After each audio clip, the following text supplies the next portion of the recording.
Welcome to the deep dive. If you've ever felt like medical science is moving almost too fast to follow, well, you're definitely in the right place today. We're taking a deep dive into something really transformative in regenerative medicine. Human liver organoids. These are often called mini livers in a dish. Sounds a bit sci-fi, right? It does, but it's very real, and these tiny structures are genuinely changing how we understand human health. The liver, I mean, it's this incredible chemical processing plant in our bodies. It does everything from making vital proteins like albumin to running the urea cycle that's key for handling waste ammonia. And maybe most importantly for our discussion, it's the main place where drugs get metabolized and detoxified. Right, a hugely complex job. And for years, trying to study that complexity outside the body was, well, almost impossible, it seems. Yeah. What was the big hurdle researchers kept facing with older models? Yeah, the limitations were pretty fundamental, both physical and biological. Yeah, people started with simple 2D cell cultures, flat layers of cells in a dish. But those just don't work well because they can't mimic the liver's real environment, the 3D structure, how cells are oriented, the different oxygen levels. So, too simple, basically. What about using actual human liver cells, the primary hepatocytes? Right, PHHs, primary human hepatocytes. That sounds ideal, but the problem there is availability and, well, they're incredibly short shelf life. They're hard to get, and once you have them, they lose their function really fast. Sometimes, within just 24 to 48 hours, they just sort of give up in the dish. Okay, so they just weren't stable enough for long-term study or testing. Exactly. Not reliable for the kind of work needed. So that brings us to our mission for today, exploring the breakthroughs that finally allowed scientists to create stable, functional human liver models using adult tissue. And we want to understand how these mini livers are really starting to shake things up in disease modeling and drug testing. Okay, so let's start with the core problem, which was really just about getting those adult cells to grow reliably outside the body. Yeah, why was that so difficult? What was stopping them? Was it just about cell division? It was tricky on a couple of levels. First, just getting adult epithelial cells, like hepatocytes, to divide more than a few times beyond what's called the Hayflick limit was a huge challenge in itself. But maybe even more critically, when researchers did manage to push them to grow, the cells often lost their way. They had this identity crisis. An identity crisis in cells. What does that mean? Yeah, it sounds strange, but basically the methods used to stimulate growth, especially in those older 2D systems, often activated the wrong signals, like something called YAP signaling. And this activation caused the liver cell, the hepatocyte, to undergo metaplasia. Metaplasia. Remind us what that means in this context. It means the cell fundamentally changes its identity.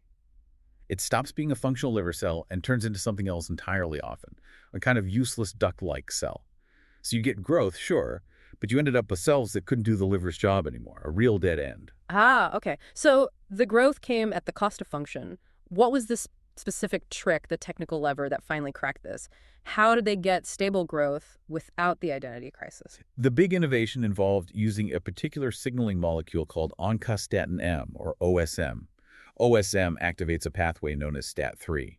And OSM was crucial because, unlike some other related molecules like IL-6, which only gave a temporary boost, OSM allowed for sustained long-term growth. Okay, so OSM fuels the growth engine, but how did it solve the identity problem? Well, that's the really clever part. Activating STAT3 specifically seemed to stabilize the cell's identity. It kept them on the right track, preventing that problematic YAP pathway and the subsequent metaplasia. So you got the expansion you needed, but the cells remained functional hepatocytes. They kept doing liver cell things. Yeah. That's the key difference then, expansion plus function. Okay, so we have these stable adult hepatocyte organoids, HHOs. They can grow. Now, the big question, do they actually work like a miniature liver? Can they perform those core metabolic jobs? Yes, absolutely. The evidence shows they really do recapitulate some complex functions. For instance, they perform gluconeogenesis. That's the liver making new sugar when you're fasting, right? Exactly, making glucose from things other than carbs. And they also demonstrate proper glycogen storage that can store energy like a real liver, which researchers confirmed with specific staining techniques. What about the detoxification side, waste removal? Yep, they handle that too. They actively run the urea cycle.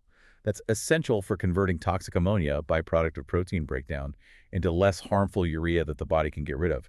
So that critical ammonia cleanup function, it's working in these organoids. Okay, that's impressive metabolic capability. Let's pivot to what might be the most immediate application, drug testing.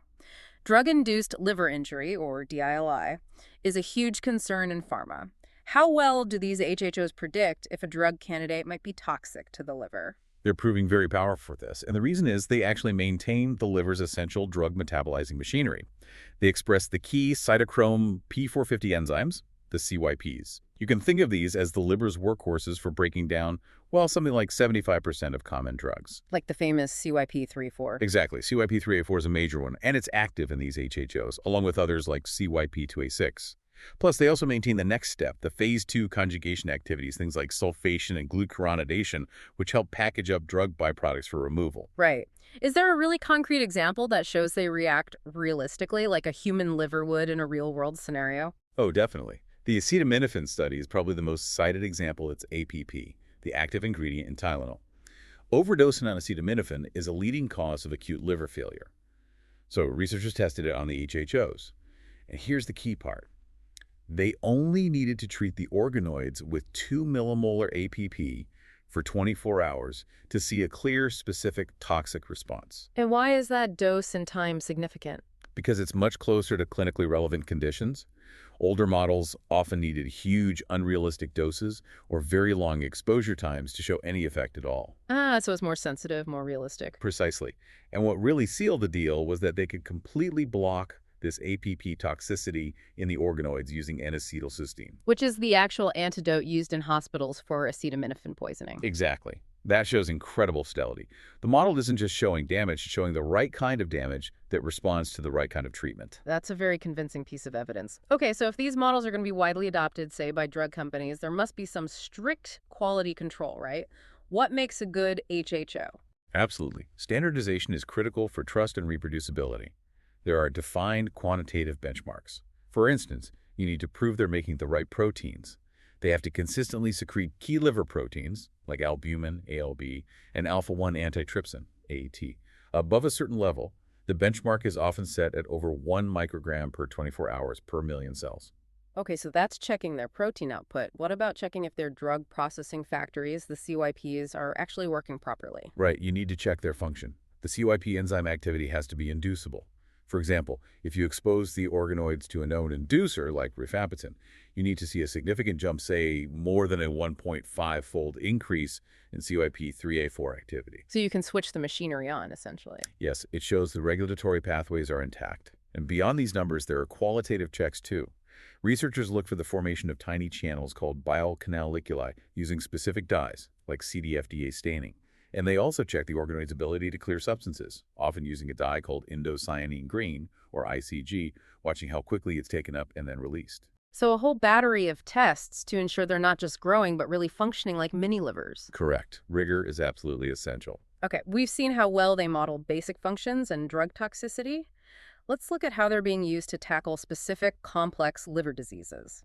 Maybe start with genetic disorders? Yeah, the monogenic diseases caused by a single gene defect are a great application. Alpha-1 antitrypsin deficiency, AATD, is a prime example.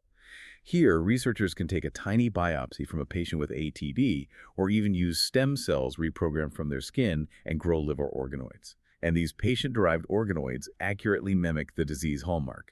The AT protein gets made, but it misfolds and gets stuck inside the liver cells, causing damage instead of being secreted properly. Wow, so you have a personalized disease model in a dish. Can you then use it to test potential therapies for that specific patient? Absolutely, that's one of the most exciting aspects. These ATD organoids have been used to screen libraries of compounds, looking for drugs that might help the protein fold correctly or clear out the clumps. Yeah. And even more advanced, researchers have used gene editing tools like CRISPR-Cas9 directly on these patient organoids to correct the underlying genetic defect and actually rescue the function at the cellular level. That's incredible. Gene therapy tested directly on a model of the patient's own tissue. Okay, let's shift gears to metabolic diseases, which are hugely prevalent. Things like fatty liver disease, NAFLD, and its more severe form, NASH. These are complex, often driven by lifestyle factors. Modeling that must require more than just the main liver cells, right? You're absolutely right. To really capture the complexity of a NASH progression, which involves fat accumulation, inflammation, and scarring or fibrosis, you need more complex models. So researchers are now using multicellular organoids. These include not just the hepatocytes, but also other crucial liver cell types, like stellate cells, which are the main drivers of fibrosis. The scar tissue cells. Exactly. And also Kupffer-like cells, which represent the liver's resident immune cells. When you expose these more complex multicellular organoids to triggers like excess free fatty acids, mimicking a high-fat diet, they actually mirror the key stages of NASH progression. You see the fat buildup, steatosis, signs of inflammation, and crucially, the beginnings of fibrosis. That's a major step towards modeling lifestyle-driven diseases.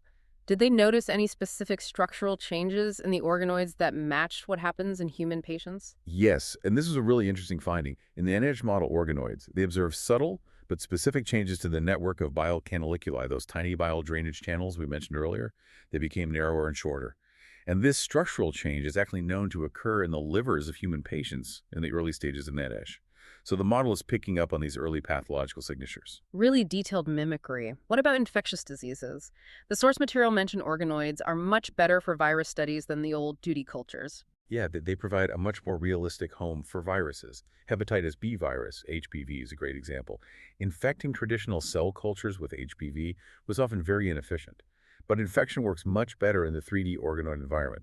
And, importantly, the organoids support the entire HBV life cycle, including the formation of something called cccDNA, that's the persistent viral template hiding in the nucleus that makes HBV so hard to cure. So you can study the whole process, including the tricky bits. Right.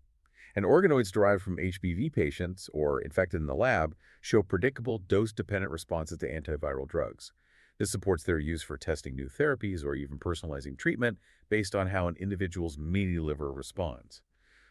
Researchers even used them during the COVID pandemic. They found that organoids derived from NASH patients were actually more susceptible to SARS-CoV-2 infection, likely because of the underlying chronic inflammation. Fascinating link there. Okay, so let's try and synthesize this. If these organoids can be derived from individual patients and maintain their genetic and functional characteristics, they really are like personalized patient avatars, aren't they? That's exactly the term people are using, and it captures the potential perfectly.